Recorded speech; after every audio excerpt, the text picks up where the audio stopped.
The first month. Overcast, mild temperature. An owl turns its head to stare through our window as we awaken. It was 8:58 a.m. on a Tuesday, and once again, it was the sounds of violent seizing on the floor by my bed that awoke me. Stumbling in a stupor to cradle my wife's head and soothe her as her eyes rolled back and joints locked and pulled while her mouth foamed was tough. Finding the opening in her mouth to administer her rescue medication, midazolam, watching the paste coat her gums and hoping that it'll settle her while assuring her I loved her and didn't want to hurt her was always harder. Then came the grunts, the dismal groans as her back arched and her shoulders rolled before her breathing grew slower, labored, and she entered a state not dissimilar to dreaming, but without waking up. Blue flashing lights, paramedics gently moving me aside to administer oxygen and prep her to move to the ambulance. The long drive to the hospital, the slow but steady come around with confusion, and the doctors with well-meaning smiles and pats on the shoulder, assuring me in a calm, collected, and distant tone, "You're doing the best you can, given the circumstances." Somewhere in that hospital ward, I would always see a flicker of something in the darker parts of the halls. Shadows clinging to the last vestiges of darkness that the powerful fluorescent lights could not reach. Never enough to warrant panic, but plenty to invite dread into my body and let it nestle there while I smiled, thanked the doctor, and packed up my wife's things, knowing I'd be back before long, knowing it'd only get worse from here. Amelia is sick. That much is obvious to you all by this point. We'd been having a spirited Nerf war in our newly purchased home as a newly hitched couple, fully within the throes of love and in the honeymoon phase of our relationship that had lasted 7.5 blissful years so far. She lost her footing, stumbled, and slurred something before smashing her head on the coffee table and seizing on the floor. For as long as I live, I will not forget the image of her face frozen in total neutrality as her brain bled, nor the sound her skull made as it collided with the mahogany. Doctors would conclude it was a stroke, but the genuine terror lay in their subsequent tests. The stern faces, the high-quality scans showcasing a highlighted mass gripping into the soft flesh of her brain. Amelia has glioblastoma, aggressive glioblastoma. It grows silent, muted in the office as we listen to the doctor run through options of treatment and palliative care.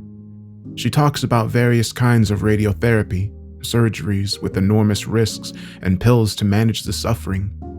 I can read her lips, but the tone escapes me.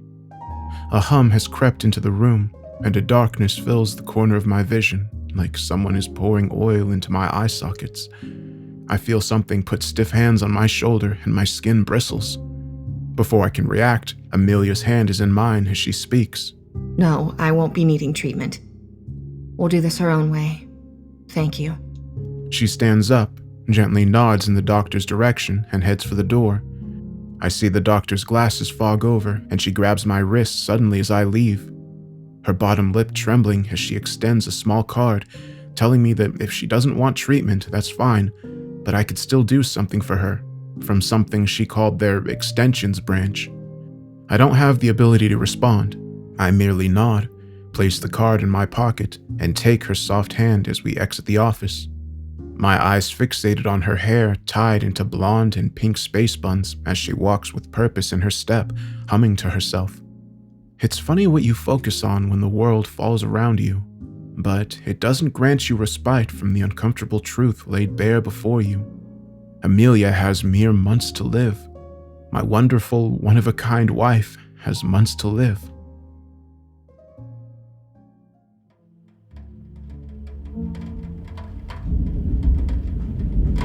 The second month. Dark clouds, rain batters the windows, failing to deter a black beetle that crawls across our windowsill, steadfast in his job that remains unknown to us, his iridescent shell glistening in the faint light of my bedside cabinet, gripping a small twig in its mandibles. I carefully pick him up and deposit him into an old shoe until the rain passes. Dedication should always be rewarded. Everyone talks about how their loved one lights up a room when they walk in, or is the life of the party, or some other extroverted phrase, But that has never been Amelia. She's always been a woman with two sides to herself. The calm, collected, and dignified side that the outside world sees. One where she can keep people at arm's length and ensure she never has to be more than the wallflower if she so wishes. Then there's the side I, her family, and limited loved ones know. The rambunctious, witty, eccentric woman who spent her life going through phases of interest in so many subjects that it makes an ordinary guy like me have his head spinning. From cryptozoology to architecture and Roman history, Amelia dove in head first and allowed herself to be absorbed by the rich tapestry of knowledge, regaling me with all her findings during the day, and sometimes even acting out fun plays or activities from the time periods and subjects. It was never a dull moment with her.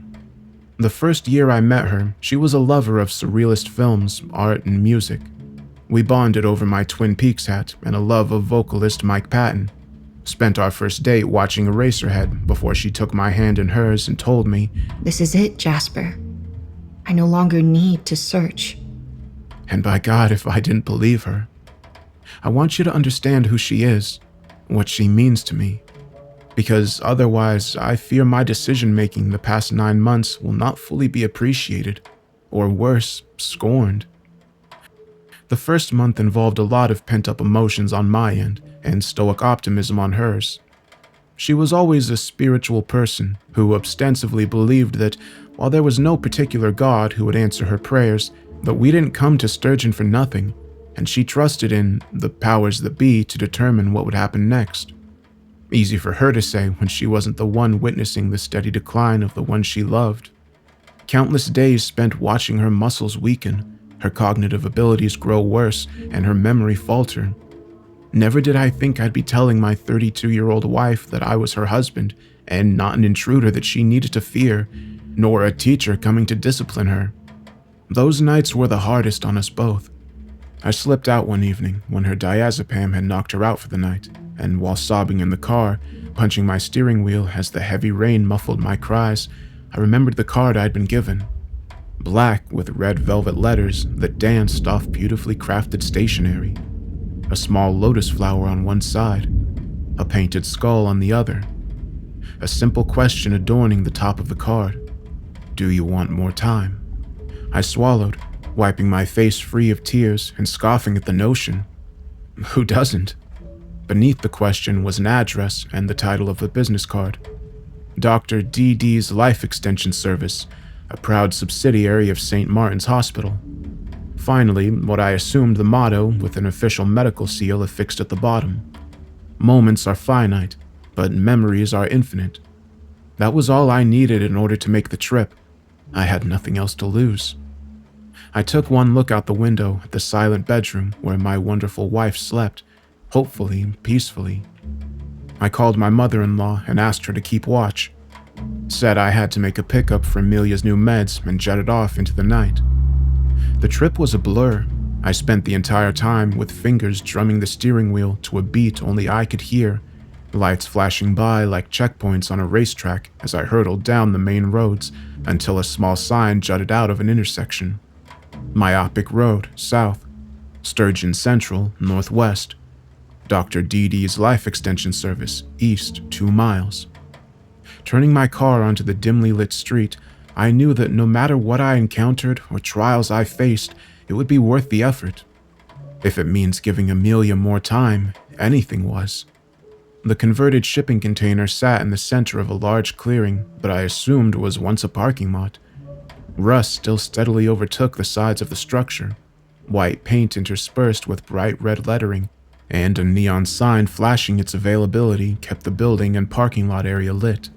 But the greater area was still enshrouded in a thick darkness that felt far too imposing for its own good.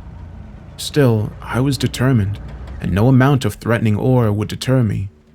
I parked the car and stepped towards the small door affixed to the side like a sewn-on appendage. A splinterless wooden material with black and gold patterns swirling in on themselves, coalescing at the center where a peephole and a large door knocker sat. I sighed against the cold air and lifted it to knock before the door swung open and a man beamed at me from behind a pair of circular sunglasses and a modified plague mask. Ah, You're here for the pierogi? His voice was soft, pleasant, and inviting, a smell of cinnamon and ginseng wafting from the interior. No, I'm here for it. Of course. Nobody is ever here for the pierogi anymore.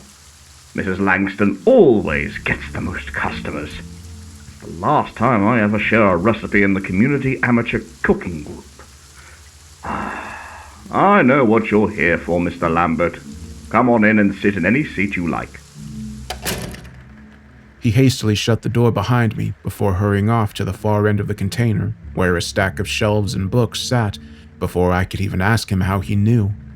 Instead, I turned my attention to the consultation area he'd compiled, where, predictably, just one chair sat opposite to his. What is your spouse's affliction? He called, muttering occasionally. No, not that one. Maybe this? While busy hands rummaged for unseen concoctions. I realized I hadn't even said it out loud to another soul since she got diagnosed. Glioblastoma, stage 4. She has at best 3 months. The words spilled out of my mouth like ash, the bitterness on my tongue enough to make me vomit with anger. I see. What makes your wife happiest? He held a blue beaker up to the light, and something behind his thick circular shades glistened before he shrugged and cast it aside. When I didn't know how to respond, he tilted his head back. This works if I understand your connection. I mean, really understand it. So please, humor me. Well, I mean, she loves to travel, strawberry ice cream, rainy days, and... No. What makes her truly happy? This is your wife, not a bio on a corporate profile. I thought for a moment, and my legs started shaking. Nowadays, it's the first precious minutes or hours before sickness overwhelms her, where she can think, be coherent, and be her normal self. When she wakes up, she's strong enough in mind and body to cut her bonsai tree in place. She spends time with her lizards and even talks to them. She's not burdened by the pain, the vomiting, or the notion that at any given moment she could drop to the floor and into a world where she's alone, vulnerable, and unable to get help. Her happiness comes from the luxury of not thinking about death for a time, but before... I can see the image burned into my head. Not a memory, but a moment that would never come to pass. An event so desperate to bring itself into existence, and yet undeniably so far from my grasp. It was the prospect of becoming a mother. I swallowed and felt shards puncture my throat. I hated this. The doctor found what he was looking for, and with a book in hand, walked over to the desk, placing the potion and book down in front of me as he sighed. I see. And what would you give up to ensure that happiness endures? He placed his hands together in front of me pensively and studied me as I shifted in my seat. Anything. I would give anything to see her better, to have more time and carve out a niche for us. I'm not ready. She is not ready. He tilted his head to the side and tapped his index fingers together. You're sure? Have you discussed this with her? I don't think I need to point out that this extension plan is not orthodox, Mr. Lambert. Nothing in Sturgeon is orthodox, Doc, but no, I haven't discussed it with her. Right now, Amelia can't tell day from night some days, and others are spent keeping it together long enough to make those good days mean something. She doesn't need to add more to her plate. It's my job to help her, and that's what I'll do, come hell or high water. There was a pause. His hands lowered, and he opened the thick leather tome to a specific page, turning it towards me and gesturing for my hand. Upon handing it to me, he pricked my finger. Last question. What scares you, Jasper? His hands were ice cold, and he didn't release his grip on my wrist, but a steeled resolve and months of emotional toil had taken their toll. I knew coming here was a risk. Nothing except losing her before we're ready, I replied flatly. His cheekbones rose, and I could sense a smile behind the mask as he let go and gestured to look at the book. It was a life extension contract. Once you sign on that dotted line, you will fear everything. If you wish to extend Amelia's life, you will give up your sense of security. This contract lasts for 1 month, and during that time she will feel reinvigorated and will appear well. But once you reach the 30th day, she will deteriorate once more and your time will be up. That should be enough time to sort out your affairs. But if it's not, well, we can renegotiate. And perhaps you'll want some pierogi then. What did I have to lose? A month of normalcy and a chance to do everything we wanted? How could I turn that down for something as inconsequential as my own fears? No price was too high. I sighed. He snapped the book shut, startling me in my seat and staring for a moment, leaning down and peering into my eyes. Was he always this tall? This imposing? What did he see when he looked at me? I felt like a guinea pig in a lab, ready to be pricked and prodded for all manner of horrible things, and sweat ran down my brow in those tense moments before the hidden smile flashed up on his cheekbones and he handed me a vial of blue liquid. Good. Our contract has begun, and this is what you'll need. Simply add it into whatever Amelia drinks or eats, and you'll see results within the hour. While you'll feel the effects immediately, hers will not start until after ingestion. I'll even be kind and wait until she's eaten to start the month. But only if you take my pierogi recipe. He held up a finger and chuckled. Why was he so obsessed with this food? Did he do something to it? What's in the recipe? My stupid mouth blurted out before I could stop my tongue wagging, and he laughed harder. I'm sure that to him it was jovial and pleasant, but it screamed malice to me. Ho ho ho, that'd be telling. He wagged his finger and said goodbye as I hurried for the door. The black void outside no more inviting than his workshop of horrors. What unseen monsters lurked in the dark, waiting to get me? Even as I ran to the car some 30 feet away, I felt invisible hands reach out to grab at my shirt, pull at my ankles, and tear at my skin just for a bite of my flesh. But they never caught up. No, I'm too fast for that.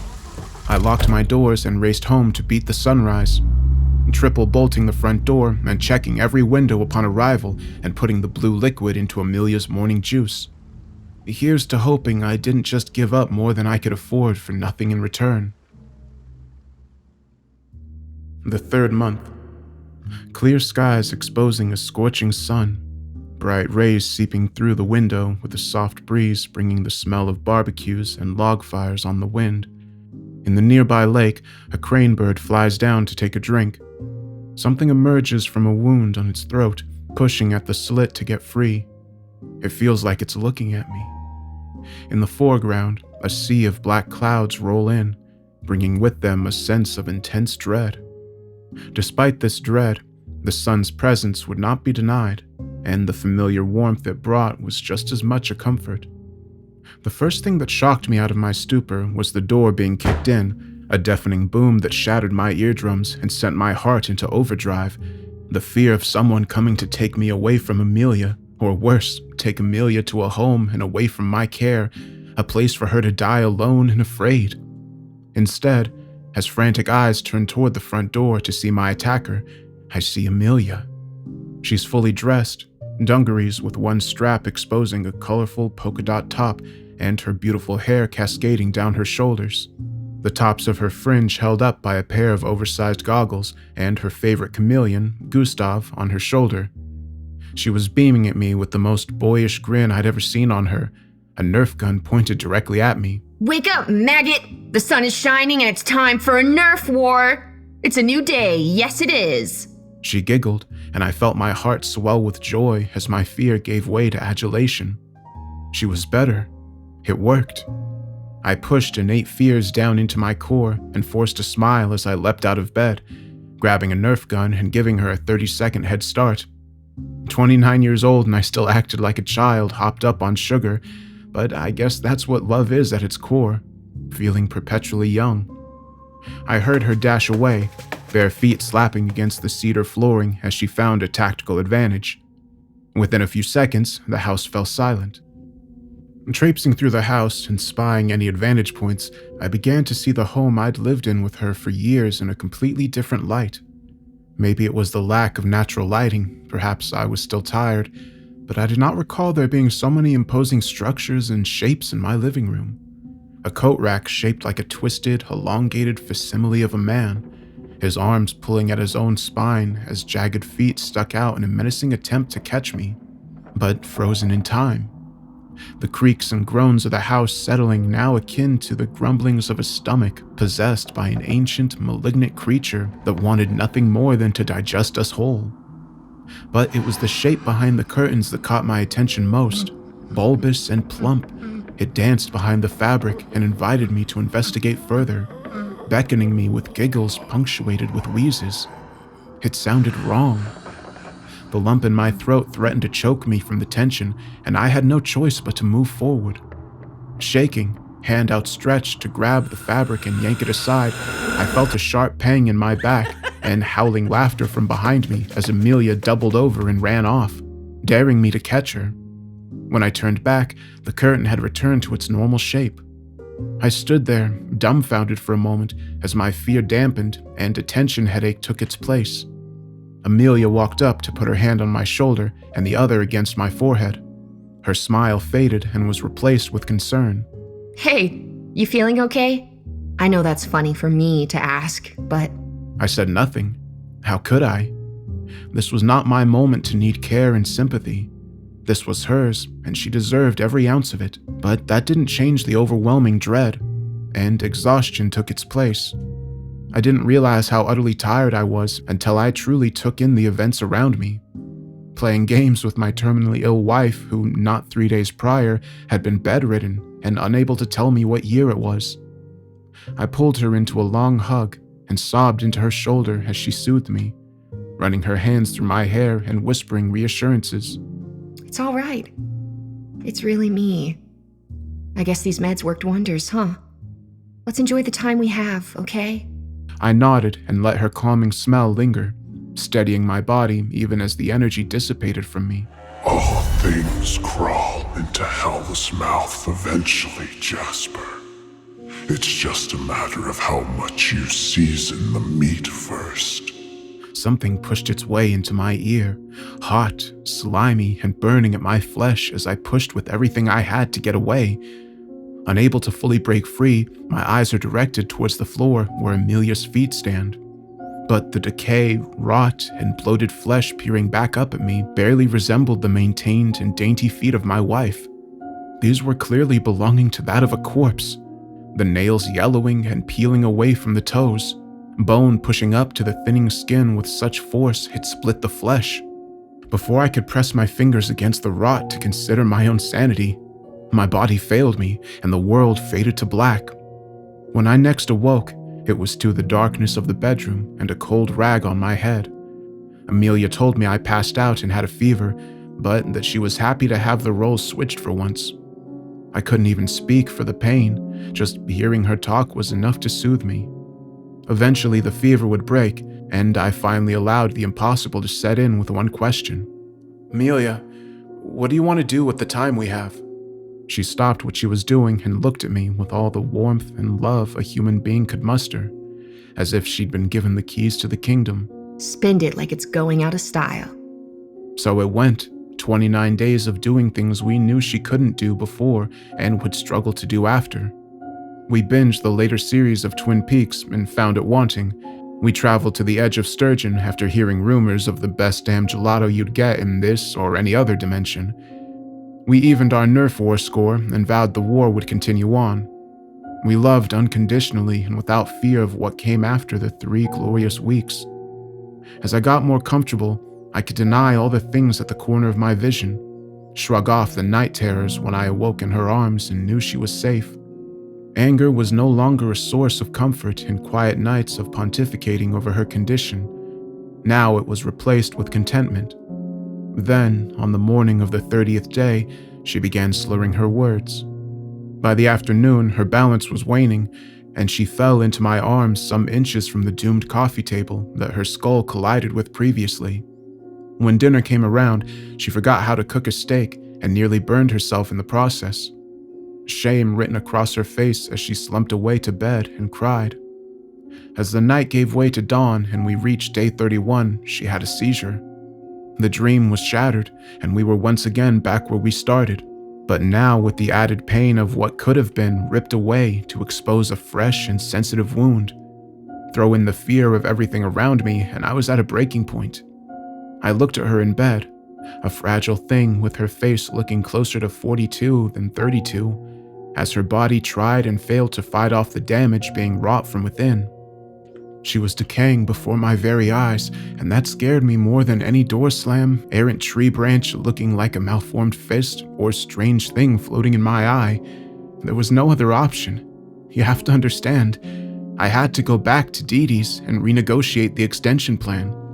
It didn't matter that every tree on my frantic drive there seemed to lean forward, the night sky becoming less visible. A tunnel of bark with me none the wiser of what's on the other side. It didn't matter that the whispers that had been lingering in my ear for weeks were now subdued shrieks and threats of what will happen if I continue to ignore them. It didn't matter that something was hiding behind every single telephone pole, and I was catching more of its shape with every glance behind me as the road thinned out. All that matters is Amelia. You'd do the same in my shoes, right?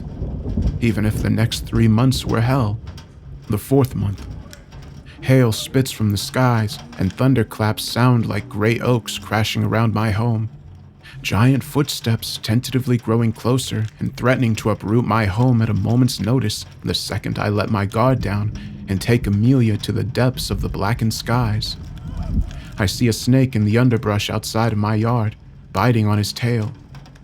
I call my dad, and after some profuse apologies for the late-night inconvenience, he agrees to watch over Amelia while I go to renegotiate. I can see the sympathy written across the smile lines in his aged face. Forever an empathetic man, he was good to turn to for advice, but not for this.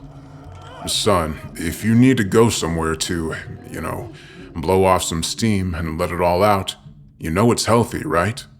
Nobody will judge you. He trails off as we stand in my living room. Man shouldn't watch his true love go like this. Not so soon. I know, Dad, but I know she can beat this. We can get better, even just for a little while.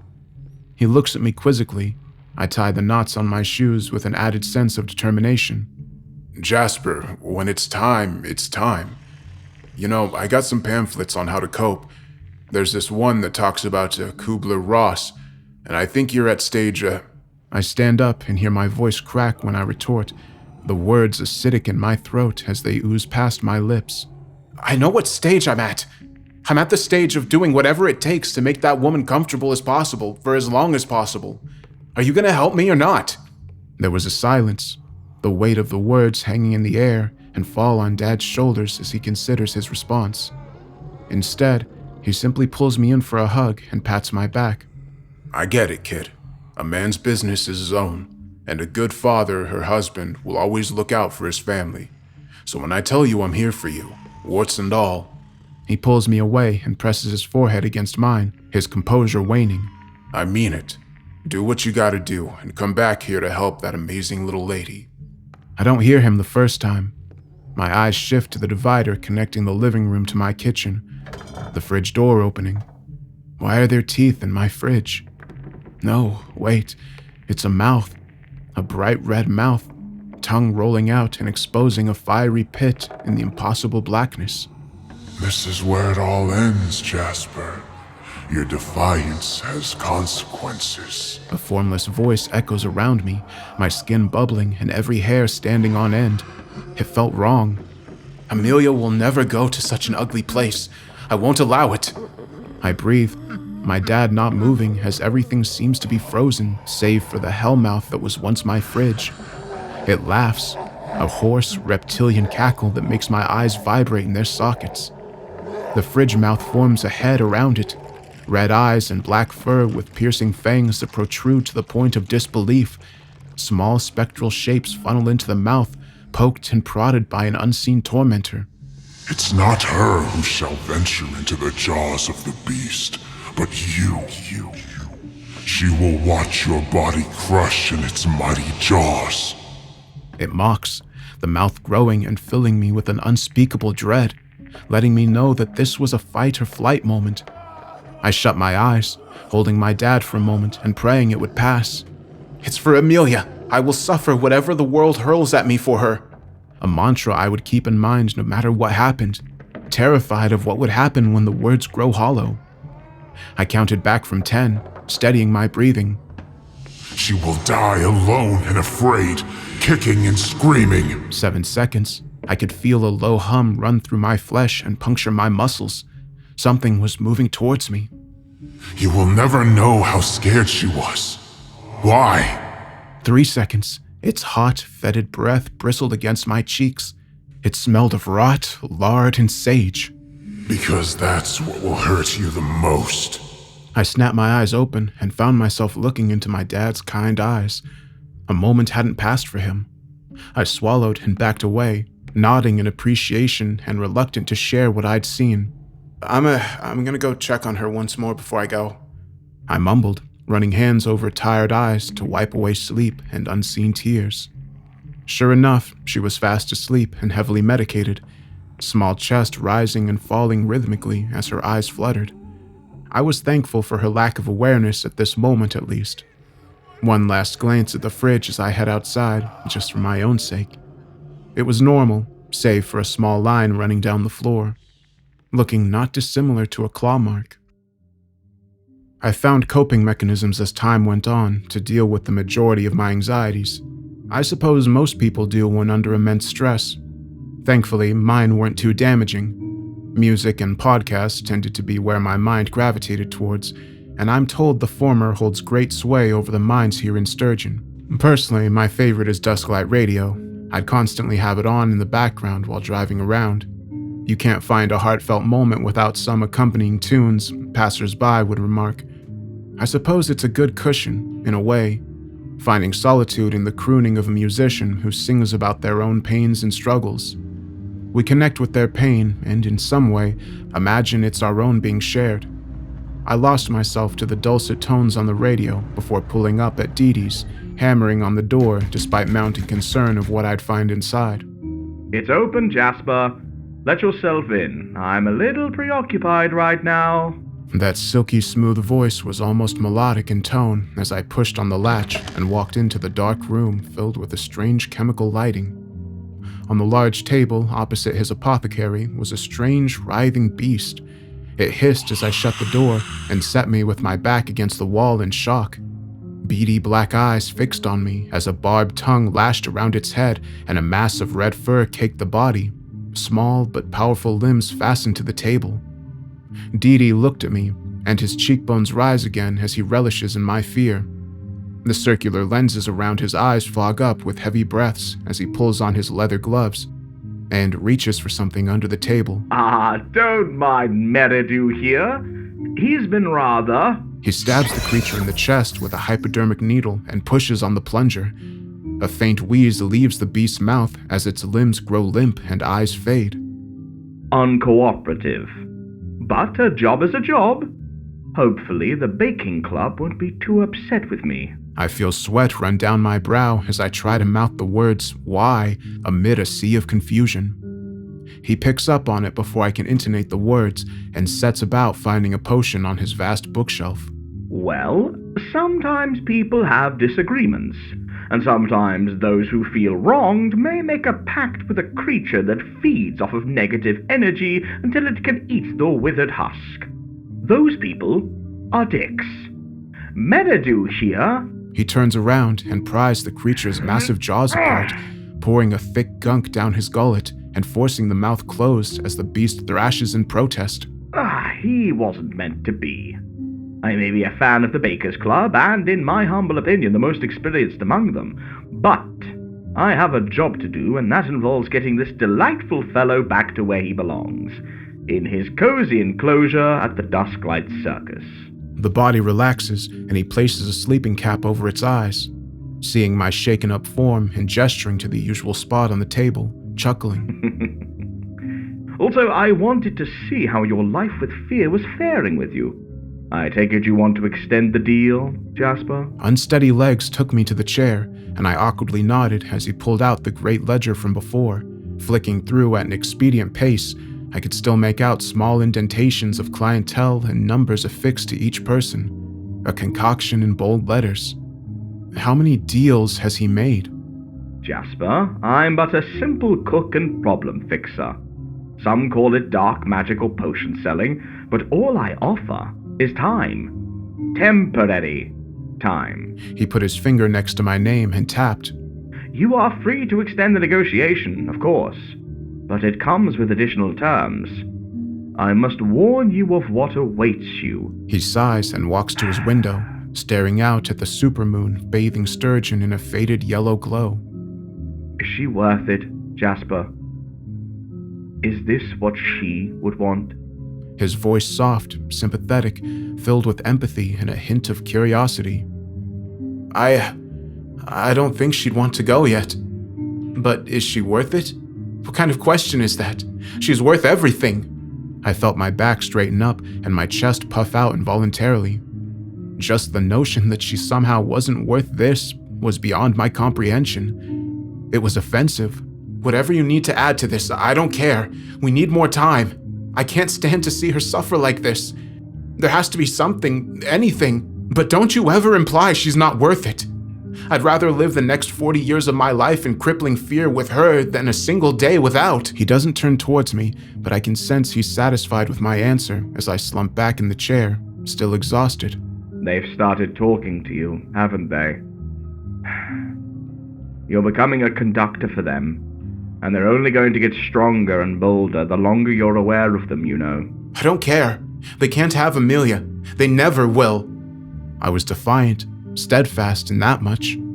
He shook his head. Jasper, they're not coming to take her away because she's dying. They're not body snatchers. They're coming for you because you're now a threat to them. It dawns on him that I don't have a clue what he means. He grabs a small book and pulls it open, thumbing through the pages until he comes across a photo of a towering man with his arm outstretched, a helm made of bone and gold adorning his head, his torso covered by a toga, but the myriad of faces mixed in expressions of pain, pleasure, and rage impossible not to notice. You took something from their king, something he was owed, and now he has sent his followers after you to protect his standing. People are not supposed to defy the natural order, Jasper. Who is he? I breathed, staring at him, filling me with dread. Nurgle, god king of the sunset and ruler of one of the underworlds of pestilence. I suppose he's gotten wise to my services and has sought to put things right in his own way. If you go down this road, Jasper, it will bring you pain. He sat back down and turned the book over, a small needle with which to prick my finger and the concoction sitting by his side. Make sure this is what you want, because to extend it again, I will need to take your sense of ignorance. I will make you see more of what you're not supposed to see. Will I be safe? I feel my neck tighten and my mouth go dry. He smiles again. No, but you'll be happy. Isn't that the point? He pulls a small charm from his pocket and puts it around my neck. It's old and heavy, but feels comforting.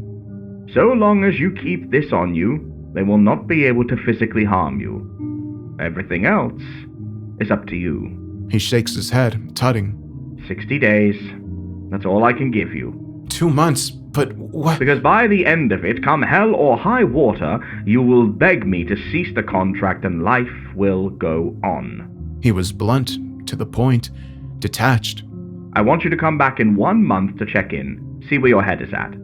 With any luck, you'll want to end things early. I signed before he could finish, knowing that I would savor every day I had with Amelia, even if my arms were torn from my body. I appreciate this, Doc. Amelia is going to be so happy, I just know it. My head buried in the book, I didn't notice the light changing. Do me a favor, Jasper. Don't look at the moon when you leave. Better yet, don't look at it at all tonight. Now that you're unable to filter things or ignore them, it may be a little much for you. You might not like what you see. I finished and attempted to quiz him on what he meant, but the light emanating from the window stopped me dead in my tracks and had me standing up on instinct. A sickly green had replaced the familiar yellow and was pulsating rhythmically, as if signaling to something. To me. The last man who saw through the veneer of Sturgeon's barriers separating us from them had looked to the stars and realized the truth. I don't think you are quite ready for the same thing. So, no matter what you hear, do not look at the moon. Understand? He kept his hands behind his back and returned to staring wistfully at it, letting his mind wander. It is beautiful, though. My word. What do you see when you look at it, Doc? He paused, and something in him twitched. Unnatural. Wrong. Everything. Good luck, Jasper. Do watch your step on the way out. Our guest might wake up. I took a sideways glance to Meridu, unmoving on the table, tongue still lazily swaying off the side, unfocused eyes staring in my direction. The drive home was tense. No music or podcasts. They just kept talking about the night sky and how the glow was good for the skin, especially when naked. They suggested we should all be naked in its magnificent glow and, if possible, grab other people to do it too. They started describing it, but the words turned to static in my ears, and eventually I just switched it off. It'll be fine. It's all for Amelia.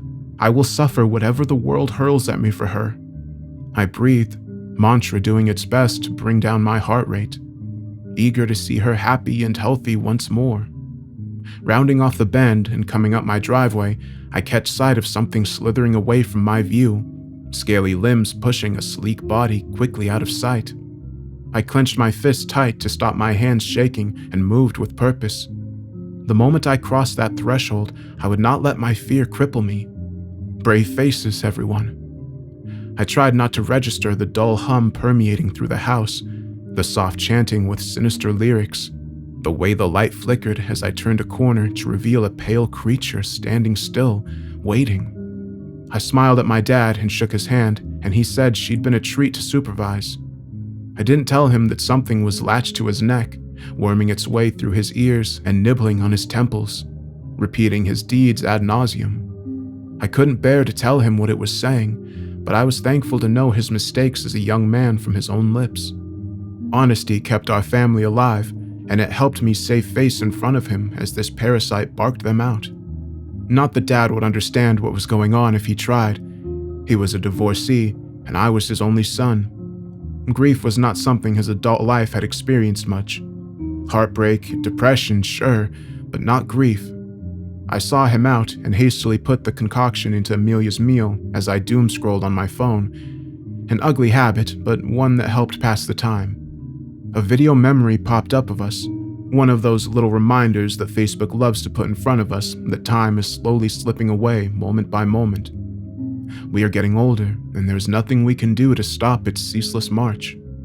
I bet that sounded clever in my head, but out loud it sounds cynical and mean-spirited, which, given the circumstances, is permissible, because as I look at the video of a younger me and Amelia, laughing and hosting a Twin Peaks watch party, I spy a pair of faces that I'd not seen in nearly a decade. Our best friends, Mariana and Caitlin, arm in arm and full of life, full of joy and love. They died on the way home from this party. Drunk driver hit them with the full force of his pickup. He lived, regrettably. A thought struck me like a bolt and stuck with me as I finished the mix, taking it to Amelia's room and resting in the armchair by her bedside so she could relax. Something that aged me and set about pushing my resolve to its absolute limits as the nature of morality hit me like a renewed wave. How many dead friends do I have on social media? The 5th month. Clear skies and a soft breeze. Flowers begin to bloom, and nature crawls out from the underbrush to proliferate. Everything grows, feeds, exists. Everything is in its place, and Amelia is better once more. She doesn't ask me how it's possible when she feels well enough mentally and physically to make her own lunch. She doesn't question it when she's able to go out for a long walk to the animal shelter and give the lonely dog some love. She just takes the moment with both hands and holds it close to her chest. In the small, quiet moments where the foul whispers can't reach me, and things aren't protruding from every single crack or crevice to mock me, I can just enjoy her happiness. I take her on road trips to her favorite destinations. We do midnight movie drives so she can watch the Godzilla movies in anticipation of the final showdown she's almost certainly not going to see. But we don't focus on that. We just focus on what we have now. We talk more, a lot more. I tell her about my fears of what happens when she's gone. She listens and absorbs them, waiting until I've spilled out every ugly feeling in me and felt lighter for it.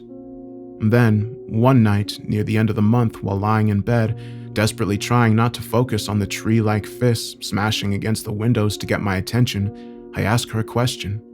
What would you do if you could just stay here forever? Like this? She stares, and her eyes seem to twinkle in the light. How important is this to you, Jasper? I didn't miss a beat in replying. It's everything. You, me, this time when you're not sick. But I am sick, Jasper. I'm dying. She responded calmly, collected. She was at peace. I know, but what if we could find a way to make you better? She got up, a feigned smile masking months of pain and turmoil. Honey, I know this has been hard on you. Not knowing which version of me you'll get on any given day. Seeing me at my worst. But this is part of the journey. It's what I expected. You need to expect it too. I tried biting my lip. This was all for her. The suffering was all for her. In hindsight, this was a stupid thing to say, but I was tired. I was immature. The trees outside craned their necks through the window to observe, sap dripping from their makeshift jaws. You don't want to leave me on my own? You wouldn't even try to change things if you could? What about alternative medicine, cutting-edge technology? What if you can make a deal that would give you more time? How could you just think of yourself? Immediate regret. The moment that question left me and shot its way to her ears, I knew I'd messed up. I was expecting, maybe even hoping for an argument that was filled with expletives, bitter words, and regretful criticisms. But no, Amelia was beyond that. She turned to look at me with tears in her eyes and her shoulders shaking. I can see the strange insects crawling all over the tree bark, rotting it with their spit and looking for ways to get inside the house. What you want is not as important as how we process this. You are not the one dying, Jasper.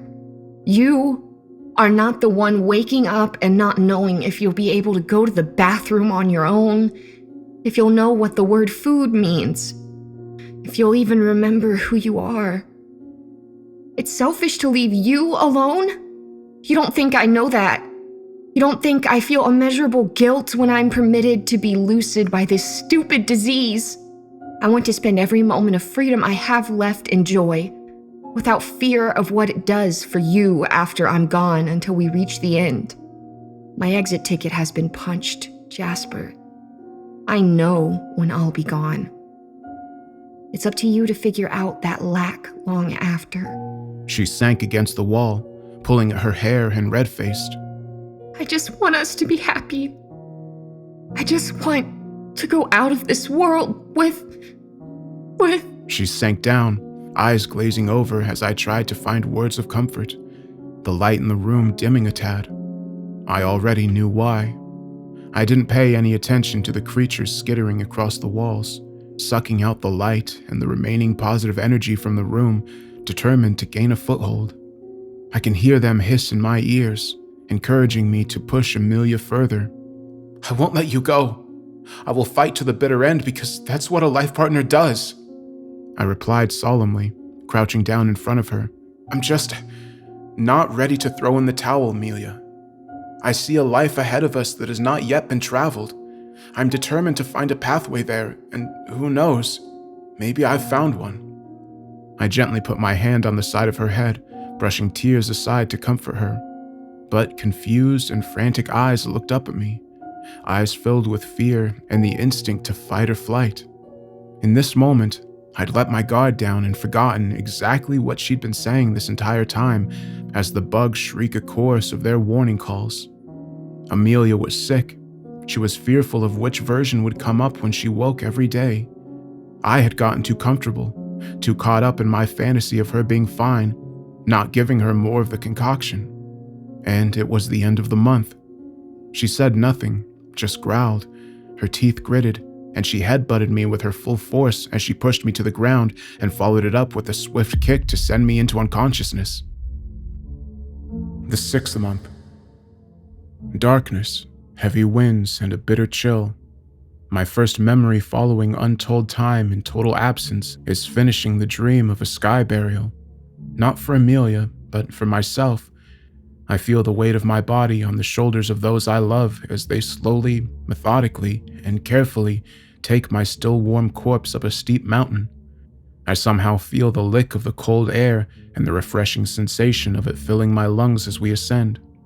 They lay me down on the peak in a small bed of hay, the sun reaching its zenith as soft chanting fills the small clearing with passions long since dissipated from my consciousness. Vultures come down and tear at my flesh, swallowing me like carrion, taking me into the sky, away from my problems. Something resembling my eye looks down and sees Amelia, safe and healthy, arms wrapped around a child that looks like. I was awakened with a force on my chest, burning on my skin, and a splitting headache.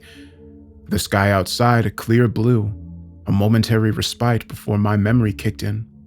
My nose feels broken, and I can feel a huge bruise forming on my cheek where she kicked me. She may be small and sickly, but that woman had energy. The house was an absolute mess. Papers had been torn out of books and strewn across the floor. The lights were almost all absent, save for the kitchen light. Spilled food and drinks helped form a trail of carnage as I stumbled around the house, looking for Amelia and hoping she was all right. The bugs had changed their shriek to a low vibration of their wings that formed 2 consonants, easily discernible to my now overly aware ears. Nurgle. Did this mean? A single note had been placed on the countertop, clean save for the small glasses of blue liquid filled halfway and positioned in a circle around the note in the center. A small passage from a history book next to it. The passage detailed a bridge from mythology that once you crossed it, you could never return. It's a one-way passage for all souls either dead, dying, or seeking respite to the next world, guarded by an underworld king who coveted his domain like no other, known to send out emissaries to claim souls who resisted or those who sought to disrupt the order. Affixed to the bottom of the passage was a small pin on the Sturgeon map showing one of our large bridges between the metropolitan area and Mantis Ranch, the Golgotha Passage. The note had 6 words that scared me more than anything my unfiltered eyes could sense, more than any consequences for my actions.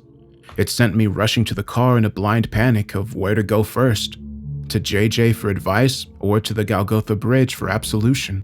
Scribed at the top in Amelia's familiar, beautiful cursive were the words, I'm sorry.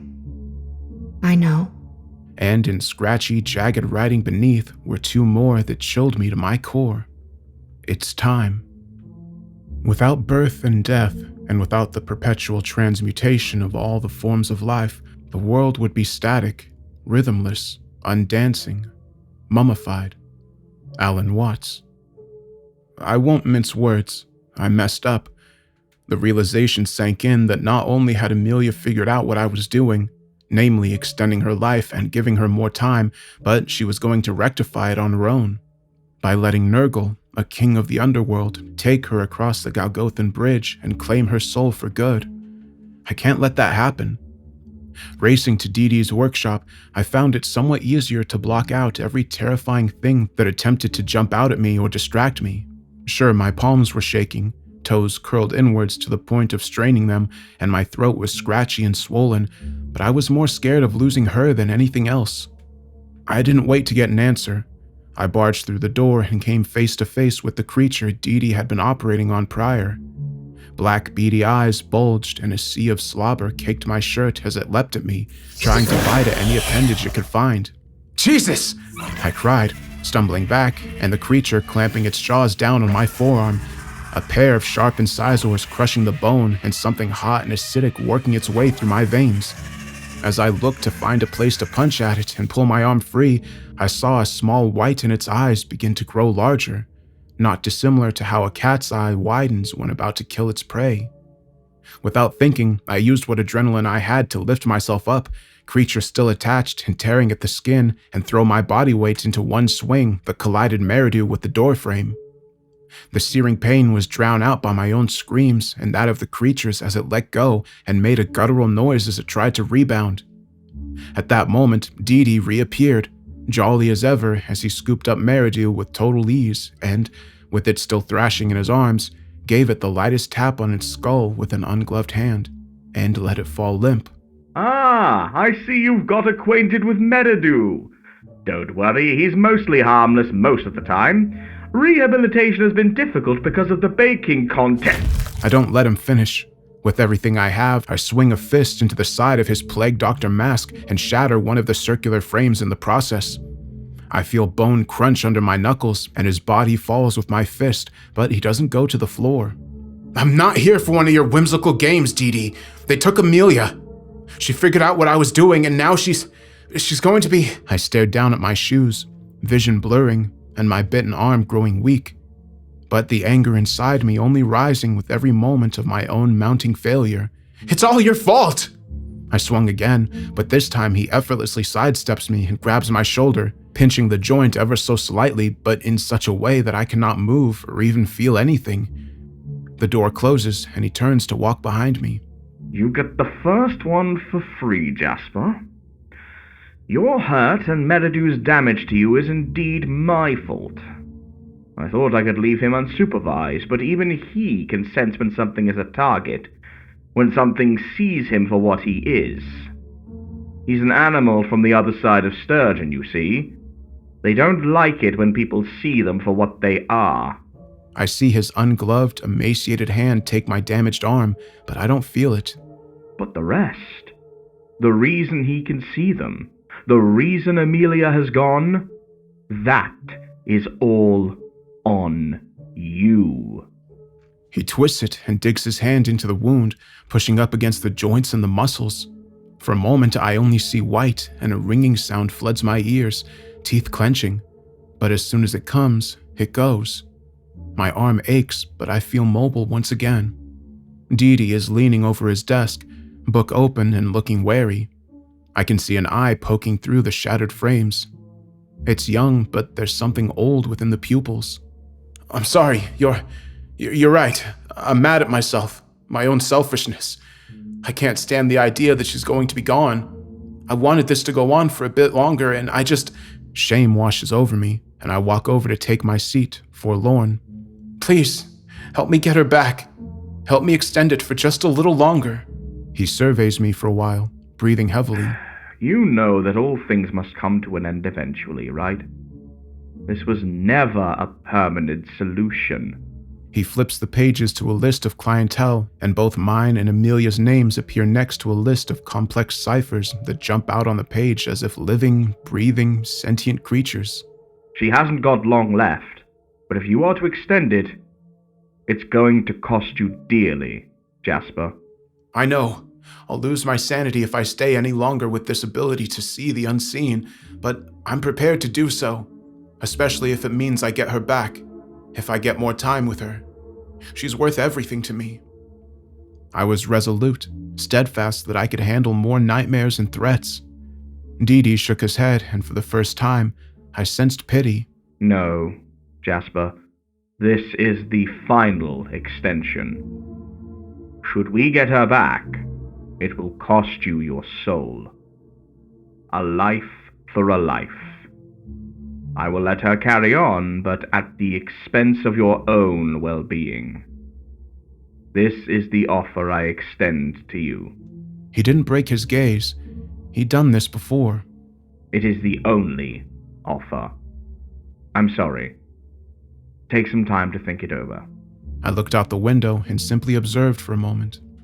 I watched nature take place in the clearing, the sun hanging at its zenith as all manner of creatures proliferated beneath its majesty.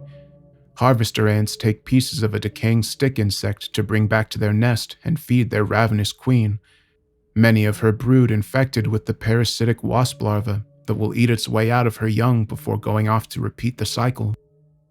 Birds of all shapes and sizes flock to the many trees in Sturgeon City Park. I watch for a while as they congregate, the males flashing their vibrant plumage and the females twitching their heads, deciding if this is her life partner. I look out at the McGraw Memorial Park, children playing happily, parents gossiping about their day-to-day issues, and the elderly sitting by, watching the next generation flourish under the trees they planted. Life goes on. It will continue to go on after everyone on this earth is gone and a brand new generation, new and vibrant with no connections to the old guard, inherit the land. This world will keep turning and spinning on its axis. Life will find ways to proceed, and above all else, it'll step aside when the time comes. I breathed, a tear running down my face. Dee looked at me. Even beneath the mask, it wasn't tough to see his studious gaze. He looked as if he were trying to figure out a puzzle. With a swift turn on his heel, he clapped his hands together and grabbed the heavy book, sliding it under his arm. All right, it's settled. It looks like you've made your choice. As a gesture, I will act as blinders for your fears until we reach the Golgothan Bridge. Can't have you being scared of every damn thing on the way and wasting time, can we? He patted me on the shoulder, that weight far beyond what it should be. Walking to his shelves, he hummed and grabbed some bottles, stuffing them into his coat before dashing out the door and straight for my car. It's funny what you notice as you're frantically trying to get somewhere. How much your legs shake, your knuckles whiten as you grip the steering wheel. The irritability rising to unparalleled levels, not because of other circumstances, but because you know you're late to something you should have always been early to. But we can never plan for the unexpected. That's the nature of grief. I must have been breathing heavily, the sound of my teeth grinding as I sped up, turning down a long dirt road connecting Sturgeon's eastern markets to the Golgothan Bridge, a little trail known as the Myopic Road. Dee sighed and tapped the car's computer dashboard, scrolling through the playlist Amelia had left. Forever Honeymoon. Do you mind if I... His hand hovered over the song selection, waiting for my approval. Shoulders hunched, and I nodded. It did us no good to sit in the suffocating silence as the road dipped and the trees began encircling the trail, thick black roots jutting out and retaking what humanity had carved out on the main road. He hit play, and I immediately knew what song he'd chosen and why. How did you... I breathed, but he shook his head and held up a finger, pointing to the road ahead. In the darkness, something curled up on the ground, swaddled in a thick custom blanket, and shivered. The closer I got, the easier the features were to make out. The space buns, bright hair, and petite frame. Amelia! I slammed the brakes, headlights still beaming at her body some 30 feet away, frantically unbuckling my seatbelt to dart over and save her. But Dee grabbed onto my arm and I froze. Look. His voice was low, purposeful, without malice, but absolutely dripping in determination. I resisted for a moment until I saw the figure cloaked in flames emerge from the thicket, each step bringing with it small circles of flames that burst forth and extinguished. The flesh was melting away, dropping to the ground in large chunks with a wet, slopping sound, but the face still bore recognition to its original form. It was mine. Terror gripped my stomach as this malformed version of me loomed over Amelia, not a single ember touching her as it outstretched its arms and protected her. Shrieking at the top of its lungs, She will not die. I will protect her. I will save her. At this, winged creatures descended from the tree branches, fat, oversized ravens with sharpened claws and spiked beaks as they scratched and clawed at his body, desperate to reach her. With every defiant swat away, more of his skin fell and his screams grew hoarse, falling to his knees and laying over Amelia, the beast encircling him. No, I won't accept it. I felt sweat run down my brow as the birds took pieces of him away before flying up and back into the trees, nothing left in their place but a stack of ashes. What did I just... I felt my hands shaking. Your denial. Keep driving. Dee's words hung in the air as I put my foot down on the accelerator gently and the car rolled down the hill, over the ash, and descended into further darkness. It was a couple of minutes before I spotted it, a hulking mass of arms pulling apart birds and smashing them against the trees. I could feel its rage from this distance and felt unseen eyes fixate upon me. Nobody will take her from me! It shrieked, pulling apart one hapless bird, desperately trying to beat its wings and escape. The beak gripped firmly into one pulsating fist as another arm ripped it away, black blood spilling over the creature, small slits with teeth opening up on the bicep to lap at the contents. Then, just like the first, it began bubbling into a pool of collective black blood, barely visible toothpick legs dropping in and dissolving at the mere touch. Still, regardless of the pain, it refused to stop thrashing, even as the last bicep tried desperately to smash the remaining birds. No! Body! It gurgled, the form disappearing underneath the liquid bit with a final sizzle and the remaining birds flying back into the woods. I'm not that angry, I protested, feeling disgust at what I witnessed and a hardened core of dread in my gut. But you were once. Come on. Dee Dee extended a finger towards the still descending pit, gradually becoming steeper before the darkness swallowed the rest. I obeyed, letting the car gently descend with my foot still easing off the brake pedal. My free leg bouncing and the mounting anxiety of time wasted was not lost on me. I knew we couldn't do this forever. Look, Amelia's running out of time. Can't we do this some other time? I get that I need to be better. I need to recognize my problems with her illness, but there has to be a quicker way to do this. I was practically pleading, taking my eyes off the road to look at him and show him how much I meant it. Dee Dee, you have to understand. No, Jasper, it's you who needs to understand. We're not here to address just one problem. We're here because it is a part of the journey. There is no reaching Amelia without going through this place. If you don't understand yet, you are about to. I didn't understand what he meant, but seeing him brace the side of his car seat was indication enough. I turned back in time to see someone flagging down the car, arms flailing wildly in the air and a wide, crazed look in their eyes. They walked around to my window and frantically started screaming at me. Oh, thank God you came. Look, I don't have time to explain, but I need you to let me in. I've got to get out of this place. There's something super important I have to do, so... He immediately tried the door handle, without waiting for a response, eyes darting down just to look back up at me, confused. Come on, man. Let me in. I turned to Dee Dee, already feeling my stomach turn to knots. He shook his head and I mimicked it back. I can't. I have somewhere to be and we can't deviate. I'm sorry. Before I could finish, he slammed his head into the window with full force, the sickening sound of bone meeting glass as his blood freely poured from the bridge of his nose. Features twisted as he snarled against the glass. You're sorry? Dude, I cannot be late. I'll give you anything. Please. Please! He raised his head back and smashed again, saying please with every repeated, sickening smash. As he did, I saw his features shift and change until they softened in place.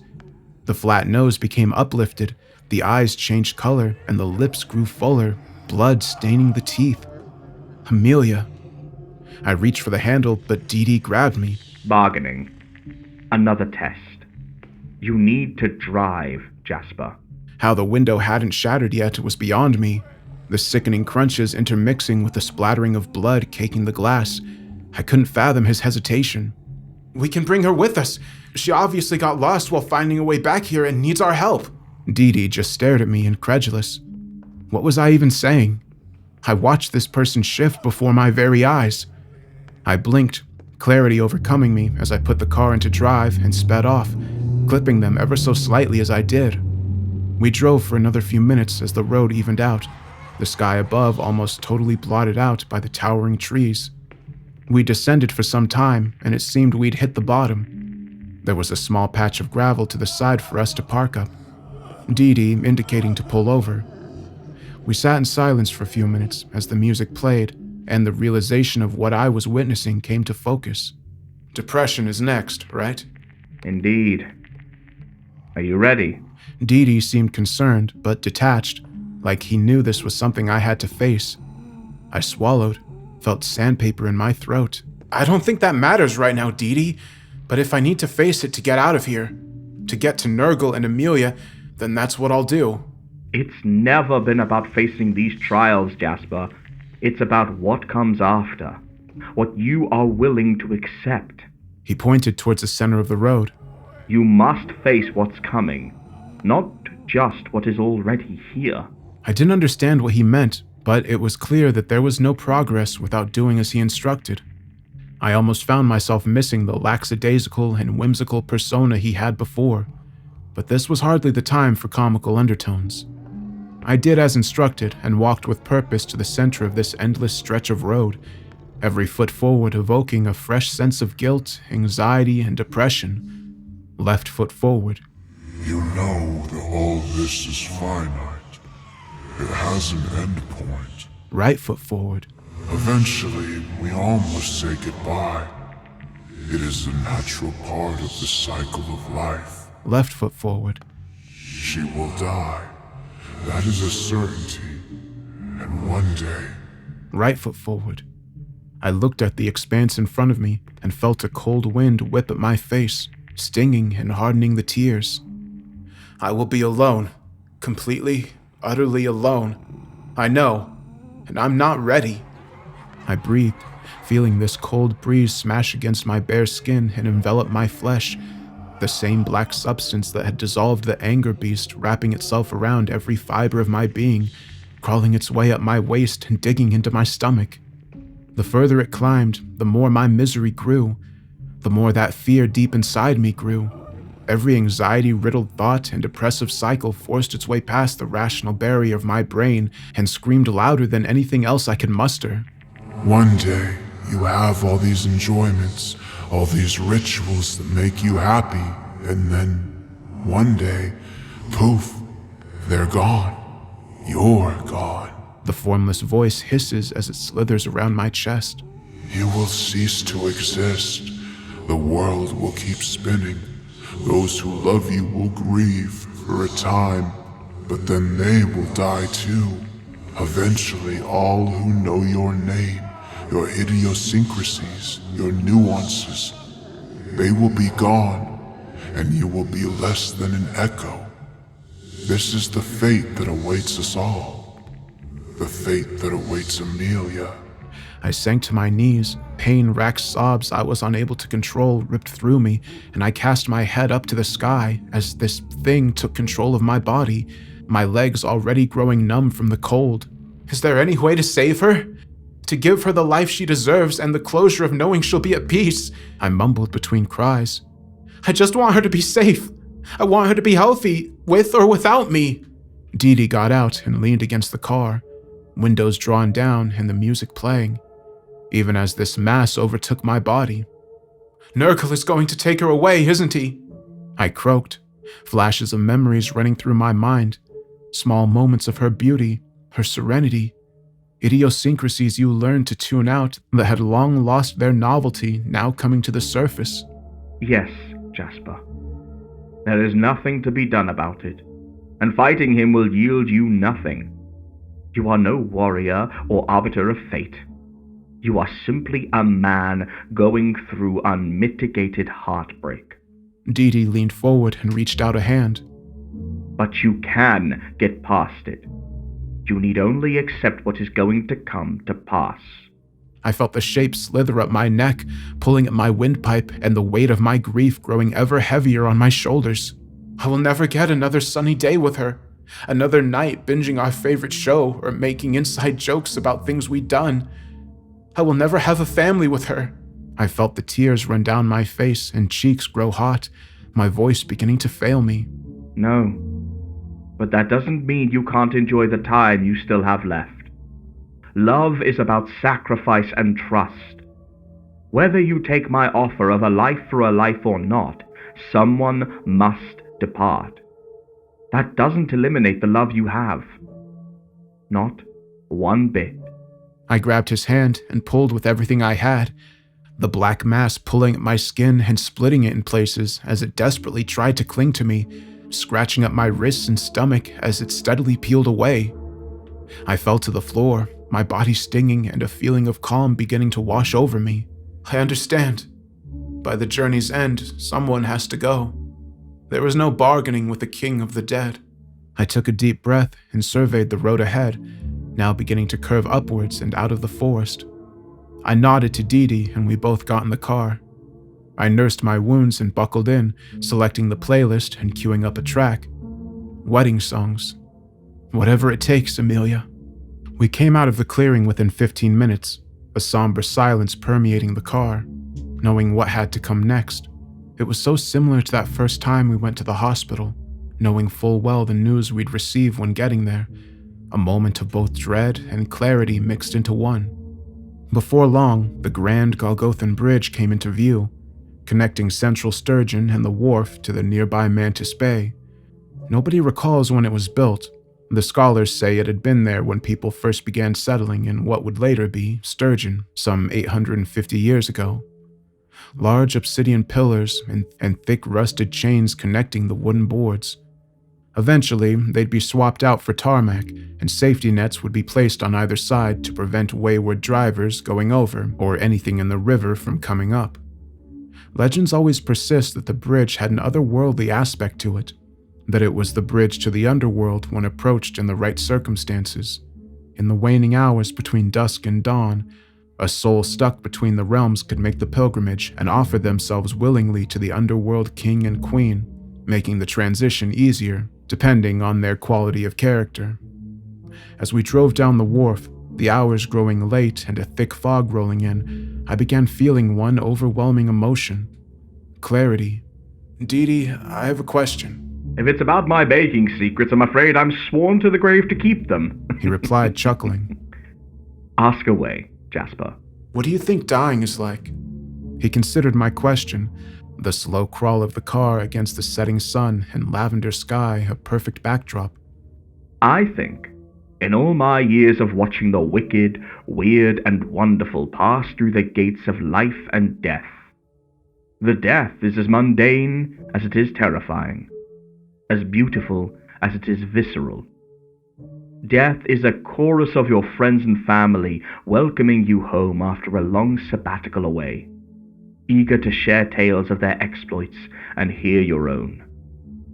Death is the most beautiful of reunions and the best surprise party, because nobody ever expects to have the lights shut out on this world, only for them to be flicked back on so unceremoniously. Death is the safest place you ever had in life, magnified with all the love you kept along for the ride. It's a journey all undertake, but none can report on. He points a finger to the sky as we round a corner and park up at the base of the bridge, some stars beginning to poke through the thin veneer of lavender and bring with them a beautiful cobalt blue. Swirling colors of untold beauty twinkling gently against the skyline. That is death. It is beauty reaching back eons to let us know it was alive. It burned brightly and fiercely. It went out as it came in, with purpose. I smiled as we got out, handing him the keys and instructing him on what to do when he heard the cue. Thank you, Dee, for everything. He held out a hand and shook mine, firm grip, and pulled me in for a tight hug.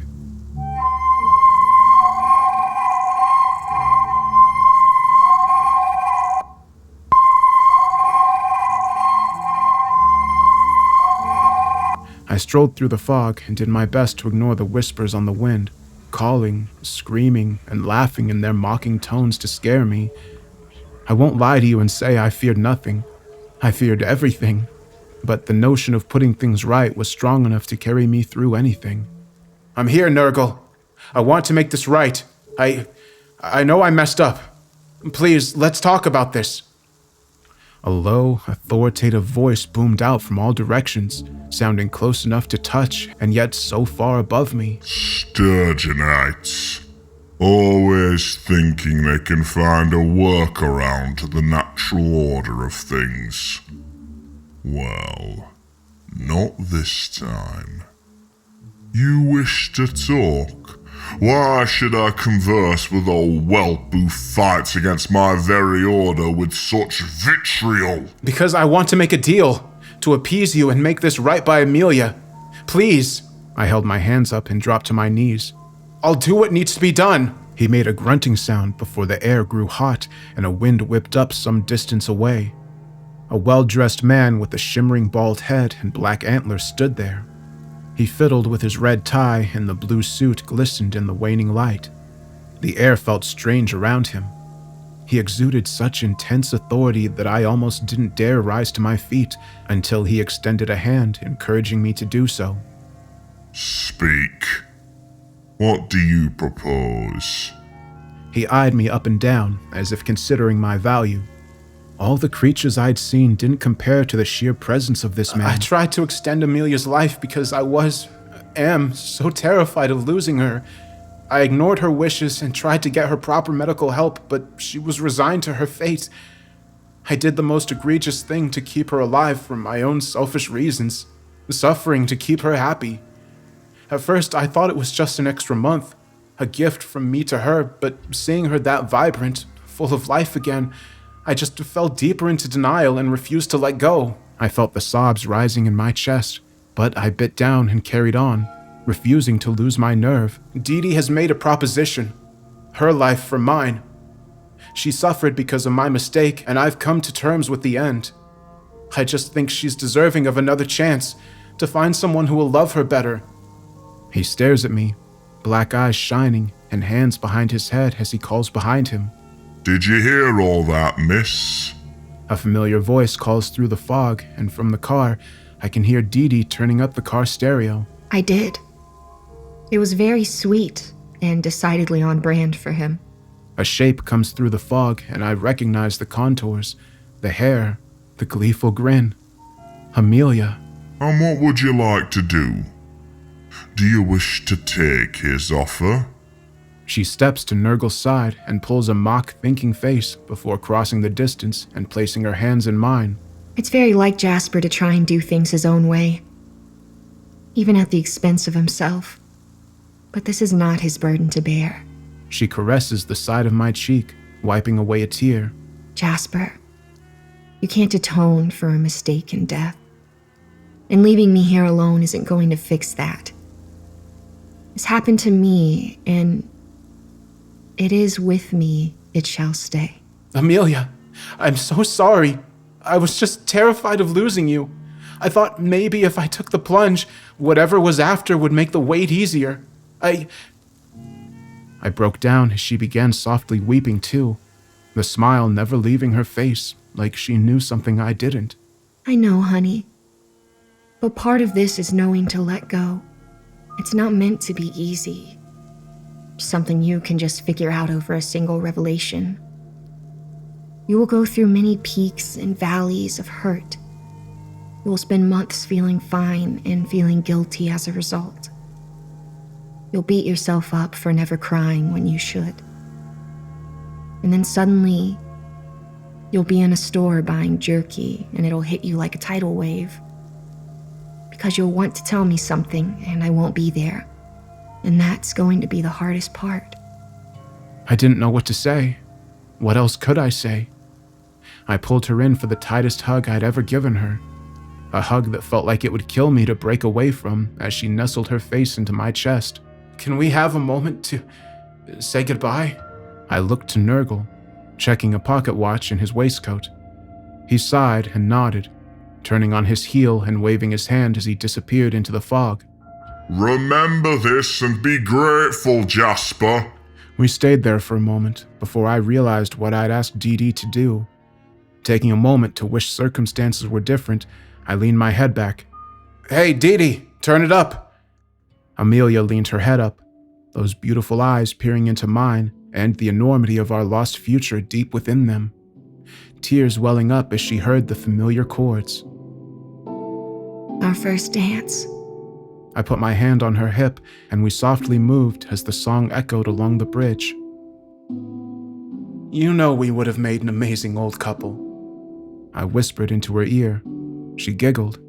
I know. A couple in their 70s maintaining the stereotype of crazy old folks who scream to get off their property. Preferably with a makeshift hunting rifle. You'd be still undertaking wacky hobbies. And I bet I'd still be boxing or skydiving long into my 80s. I spun her out and watched her body move with the motions, so graceful and like moving art. As she pulled back in, I kissed her, hands on her face, and with every bit of passion we'd had the first time we met as teens. The day she said yes, and when I walked her down the aisle. Dee says he thinks death is like the best surprise party ever. All your friends waiting eagerly to catch up with you after your long journey back home. I paused, hands shaking. I wonder how many stories I'll have to tell you when I get there. I'll be ready with a cup of tea and open arms. Maybe I'll have some of my own. Who knows what else is waiting for me there? It's a whole new adventure when you think about it. I paused, considering the weight of my words. You'd have been an amazing mom, the absolute best. I'd have done anything for you. And you'll find a chance to do that again. One day. She croaked, teary-eyed as we danced. You kidding? You're my one and only. I'll be the greatest hermit you've ever seen. I tried to force a smile, but she shook her head. No. You have to promise me you'll find someone one day. When you're ready. You have so much love to give, Jasper. If you don't, I'm gonna haunt you forever and make everything annoying. Spoons will go missing, your wallet will be put on the top shelf. You name it. We laughed and came together once more, content in that moment as one soul. Laughter turned to tears and we sobbed. Would that be so bad? I asked in a small voice. She shook her head and put her finger on my lips, a soft please from her before I nodded. I promise, Amelia. It's almost time, honey. I'm so glad we got this time. I was worried there'd always be something left unsaid. I looked at her, the same way I had done for so many years. The older she'd gotten, the more beautiful she'd become. All I could do was smile at how lucky I'd been. There's nothing left to say. I'd do it all over again in a heartbeat, horrors and all. I kissed her forehead, savoring the moment as her hands wrapped over mine. I'm so glad I chose you. I stopped searching so long ago and got to have the adventure we did. I'll be waiting for you on the next one. So don't be late, okay? I love you, Jasper. With that, we slowly danced as the song reached its end and exchanged one final kiss. I felt her hand slip through mine, and within a few minutes, she was gone. A great whooshing sound filled my ears, and the sound of great doors shutting cut through the night. I finished the dance and stood there. The fog began to clear as the other side of the bridge became visible. I felt my heart shatter all over again as I stared into space, still hoping she would come back. I turned to see Dee walking towards me, unclasping his plague mask. You know you could have never taken my deal, Jasper. Amelia and Nurgle knew that, of course. Why not? I thought it was a serious offer. He got closer and removed the mask, letting it drop to the ground and looking at me. A beautiful mix of white face paint, the eyes enshrouded in black shadows, gorgeous bright patterns starting at the forehead, running across the cheeks and finishing at the base of the skull. It would be unbecoming of a member of Death to mess with the order of things, wouldn't it? But a healthy nudge in the right direction?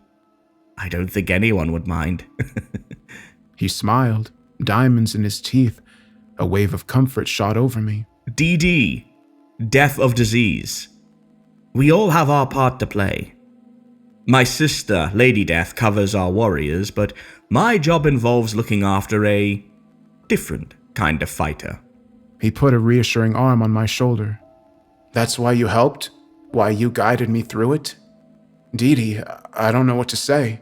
My eyes widened as I realized what was happening, who I was talking to.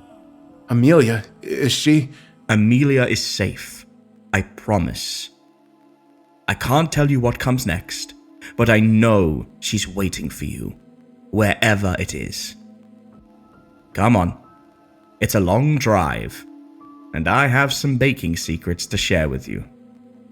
With that, we set off for the car and away from the bridge, away from Amelia, and into the unknown. A new month. It's a beautiful day. The air is cool and there is life all around us. I look up at the night sky and see even more stars littering the canvas, but there's one in particular that stands out. It shines right over me and radiates with its twinkling beauty, far surpassing that of its siblings. It's fierce, bright, and pink,